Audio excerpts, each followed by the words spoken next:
Misschien begint verandering met anders kijken. Zijn we bereid om elkaar te zien? Niet als de ander,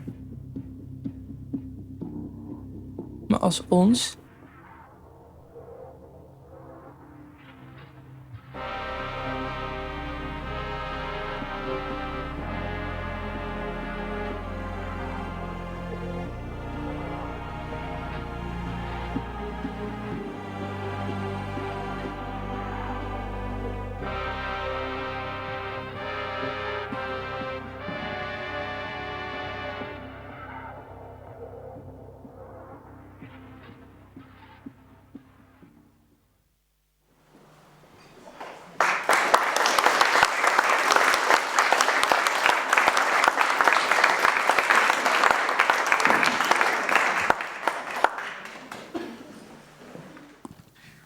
Thank you.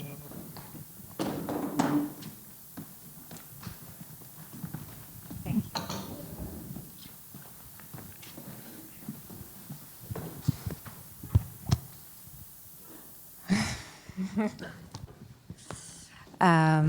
Thank you, Tina. First of all, for being here, but also for sharing this work with us. I have to say, I don't know if it's very relevant for everyone. When I see very violent photos, I look away. I can't deal with it. I think it really, for me, it really hit home what was said in the final moments of the film, that I forgot exactly the wording, but that sadness is a very moving, it's a bit too moving. It's a bit too much to be confronted with. And the same also goes for rage for me, photos of rage. And I want to talk maybe a bit about rage. We will also get to empathy, because of course you do focus on empathy generally in your research, but also in this film. But also rage was something that for me was very, very moving here. So to see these demonstrations and the people being against the demonstrators, the very peaceful demonstrators. I wanted to ask, as you focus on empathy, was rage also part of your original research? Or, did it come up from conversations with people? But also, I feel that you draw two very parallel lines between rage and empathy. And I wonder if you also see them dissecting somewhere. So many questions. I'm sorry. I think if you talk about rage, there is two types of rage. Rage that is like really focused on breaking down and destruction and hatred. And there is, as I see it, also a very constructive form of rage that shows you that is something really wrong and that there is a huge discrepancy between what you would like to have in a situation and what you really get. So I think when I started, empathy was the starting point, and not because I'm interested in empathy, but because I was shocked that there are so many people dying on the borders of Europe and we don't even see it on the news anymore. And I did a lot of research on empathy and images to understand our behavior. So I'm not like intrinsically motivated to research empathy, but I just want to understand why, what we do. And then I kind of thought I understood it, and then the war in Ukraine started, and then we could have empathy for some refugees, which is, I think, great and hopeful, but we refuse to do it for other people. So the second part of my research started on empathy, which was about like, why do we empathize for some and not for others? Looking back, I think rage was one of the reasons why I did it. Like, I was angry, and not anger, that the hatred anger, but the anger that that you want to change something about the situation, that you feel there is like this huge injustice. And I think at the end of my research, I started researching anger more consciously, and that was because I was seeing also that too much empathy can paralyze us, and I really needed kind of an energy to change. So then my research on anger started, which is still continuing. So I'm not sure, and I think also for the people who were at the panel here before, it's also interesting to see, because we always think about anger as like I'm angry at, like from our own point of anger, but how it is to be the focus of anger. So when anger is focused on you. So it was also interesting to see that. So yeah. Do you see the two? Do you see the two intersecting? Do empathy and rage? Yeah, I kind of came up with this term, empathic rage, and that's not an official term, but I use it to describe the rage that can come out of your empathy for someone. And I think like also what Frans de Waal says is like parental anger, like mothers who get babies, they can become very angry and violent when somebody attacks a baby. That's because they have like a really high dose on empathy. So there is a huge connection. A lot of people who use violence against the other is because they want to protect people. So there is a connection, but there isn't. Yeah. But I think empathic rage for me was a way of using my empathy in a more active form, and not just be paralyzed, but just use it as a motor for change. Thank you. It was many questions. Yeah. Maybe that's a good thing. I was inspired by this because of the revolution of Iranian women. Because just while I was working on this film, there were huge protests in Iran, and the name of the movement was Women, Life, Freedom, and the idea was like this was from love. It was not that we want to kill everyone, but we just want to set a border to free ourselves. Yeah. And they were angry, and I was really shocked about, like, when I saw this little girl screaming against their teachers, against government officials, and that was so powerful. And it was not violent, but it was really setting borders, moving borders that was, in my time, we didn't dare to scream. I think it's really powerful how you differentiate between violence and rage, or violence and anger. Thank you. I have more questions, but we also have a wonderful audience here, so I do want to give the audience also the option to ask a question now already. Someone wants to ask something?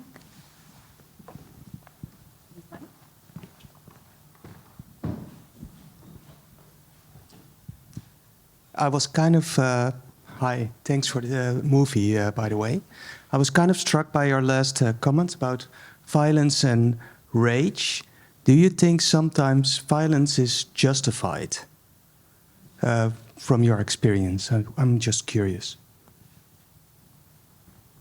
That is an interesting question. I think it really depends on you as a person. For me, if I, for example, use it in the Iranian government context, it's when power can't control your mind, they use violence to control your bodies, at least. And that is, I think, very stupid form of conversation. It's not a conversation, but so yeah. I think that is, how do you say it, a weakness or a form of weakness. I would, as a person, as a maker, as an artist, I would always try to change your mind or seduce you to think differently. But of course, in some situations, there is no other possibility. But that is such a difficult thing, and I think that's not like on me to say that. But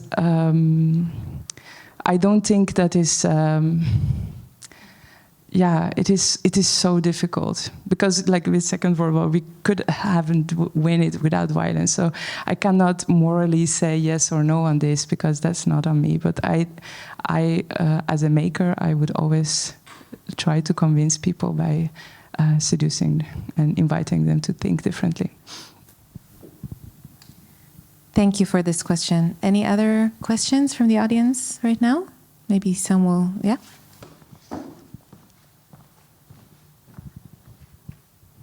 Yes. You focus a lot on empathy. How's your perspective on compassion? Yeah, there are different words used, and I think it's good to talk about it. Like, what is the difference between all these different words? There's like also sympathy is often used, empathy is used, and for me, the difference between empathy and compassion is empathy is like really 101. Empathy is not really scalable. So, for example, if I want to put myself in your shoes, as how they say it, and kind of have sensitivity to your feelings, I have to really invest time and energy to see like how is the world through your eyes, you know. So you can do it for one person, maybe for 5, but it's very difficult to do it for like thousands of people. And sorry, that is empathy, That right? is empathy. Okay. Yeah, that is really like feeling in. Literally, that is what it means.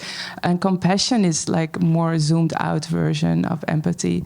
I use the spotlight in the film to show like as a kind of visual metaphor for empathy. So you really put the spotlight on one person and you try to empathize. In this case was the baby.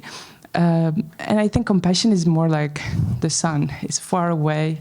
You don't need to know that person, but it shines like on a larger surface because it's not dependent on a one-on-one relationship. And I think compassion is also what like people that are like priests or monks, or that is how they train it, like to enlarge this little thing that we have between each other, to enlarge it for a bigger group of people. And I think compassion is more sustainable in that sense. But it's not possible without having empathy. So you have to have that to be able to grow it. But it's more distant and more. Anyone? Well, yeah.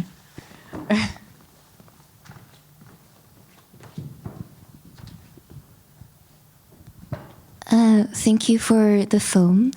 I was wondering how you would anticipate the reaction or the impact of this film on people, let's say, like audience who originally are not moved by these images or have absolutely no interest.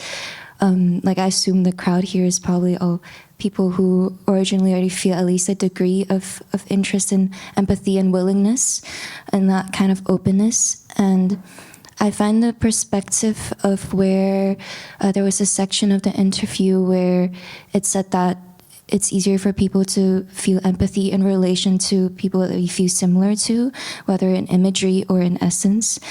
And I wonder if you, like, in what space do you find the opportunity or hope to grow this empathy within people who originally may not have that degree of openness and truly believe that, for example, in the footage of people in reaction to protests and reacting very violently to it because of their fear and thus lack of empathy, like, yeah, what is your personal experience, or like what is your take on like Can this? you say your question in one sentence? Yeah, basically, do you see hope in changing people's views when they're originally not open to empathy? I think that is already like an assumption in that because I don't know if they're not open to it. You don't know what the other things unless you have a conversation or try to find out.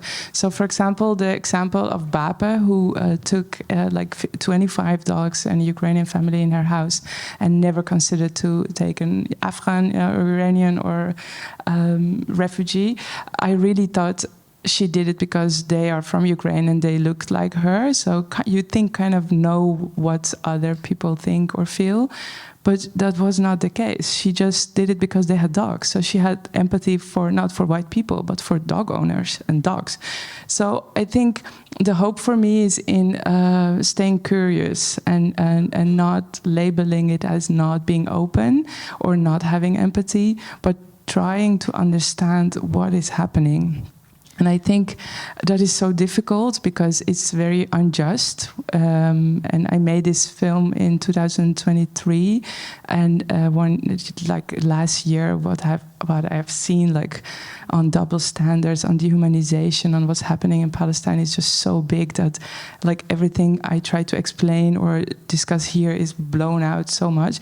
But still, I think the only hope we have is try to be curious and talk, and not dialogue as a form of putting away the real dialogue, or putting away the like the responsibility, but really being interested to come out together, you know. And that, yeah, I think that is like what gives me hope. That, for example, I have this. I live now in Friesland, and like my neighbor who votes PVV, she came to see the film on in Tivoli in 2003. And she told me like, oh, Jerry is actually a very nice guy. I was like, yeah, and he's funny. I was like, oh, yeah, what did you think? And she was like, I thought he was like a criminal or ongestoker, you know, like, and I think that is hope, that's what we do, or whether it's what we write or make, or that can help people to look differently. So I think that gives me hope, but it's also very difficult. I feel a lot of despair as well. So yeah, we have to say that to each other to keep on going as well. Yeah. I do have a follow-up question for this, but does anyone else have a question? Yeah.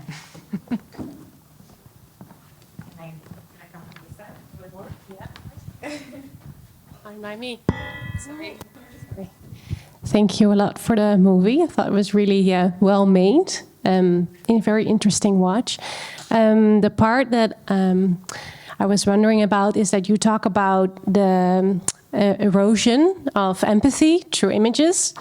And also we have this segment that you tell or sort of explain that some people don't know, apparently. And I feel that's almost contradictory. And I was wondering if you see like a good middle ground in between, not, you know, we don't want to overstimulate with images, but you also want to let people know. So what would be your middle ground in that? Yeah, it is. It is like there are like two parts. I think what is like your personal balance, that is something that you have to decide for yourself.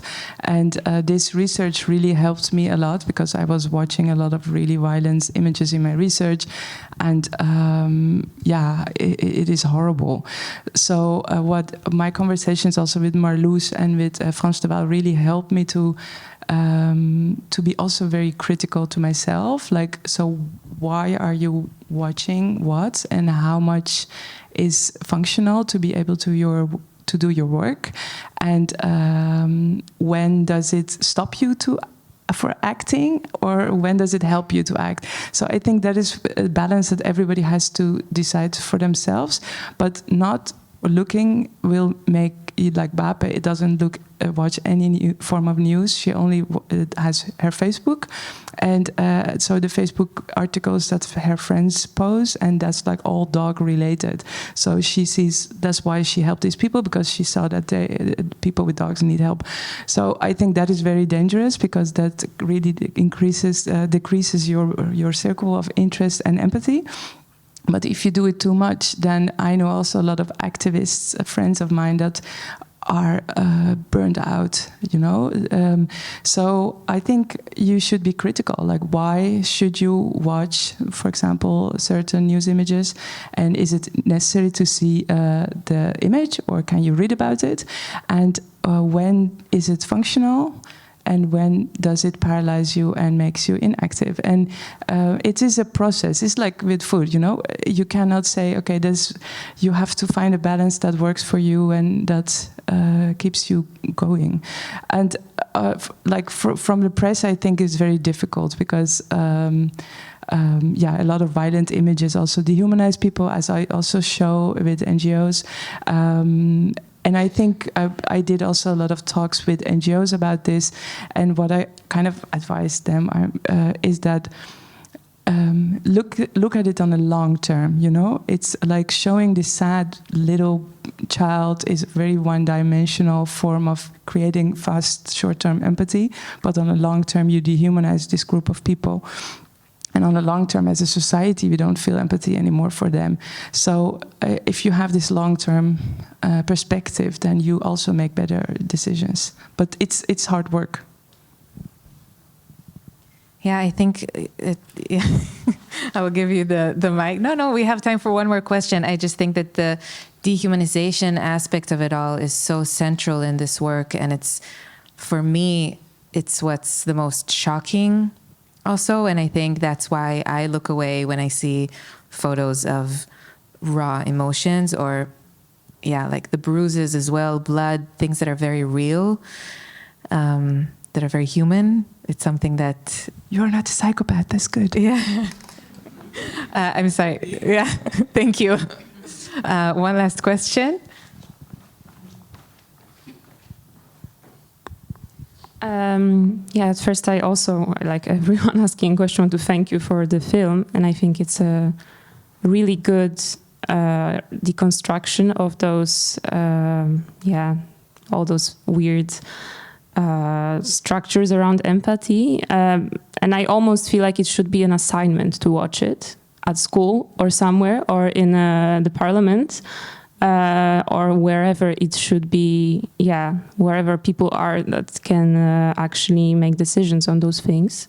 So I have a question, if you had to choose, because obviously we can't make everyone watch it, if you had to choose who should watch your movie, strategically, who would you choose? Yeah, that is a very difficult question. But I think I don't make that distinction, because you said like it shows all these weird things about empathy, but it's about us, you know? And that's why I also always talk about we, because it's very easy to say, oh, but they are the problem. They have less empathy, or they are violence, but it's in all of us. So it is important that we understand how we work. And I talk about this a lot with my with a lot of friends that are also working for NGOs and activists, and we want to break the system, we want to change the system, and I think that's very important. But the system exists of all these individuals that have empathy, can turn it on or turn it off, and individuals who play with the empathy of other people. So I wouldn't, of course it's easy to say, oh, I would like to the boss of the world watch it, but I think we need a lot of normal people who understand how they work and say no to this dehumanization, to this manipulation of information, to understand why they react like they react. And then we will be able to make better choices. So I think everyone should watch it, and that is why I made it on for TV, because normally I work more in an art space, but I thought this is about everyone, and it doesn't feel right to show it in an undemocratic space in a way. And you can watch it online for free if you have just NPO, and it's important. So it's like education about ourselves as well. So yeah, tell other people to watch it. Exactly. Yes, please share with everyone in case you didn't hear. Anything else you want to add before I wrap it up? Thanks for being here on so late, and I think it's that is I think for me most important message, that we understand and reflect on our own emotions and so. And especially in the Western culture, there's always this idea of emotions are inferior, and we like to think that we are rational beings, but we are not.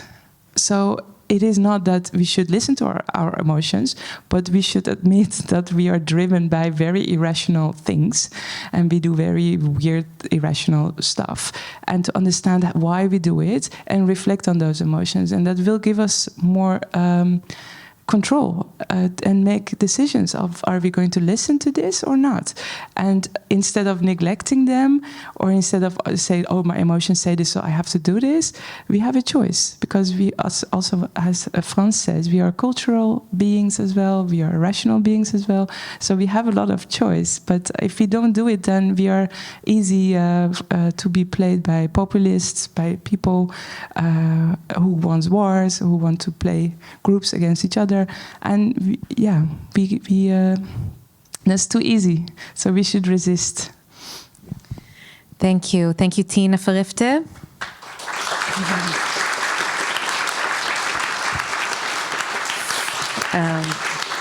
Yes. And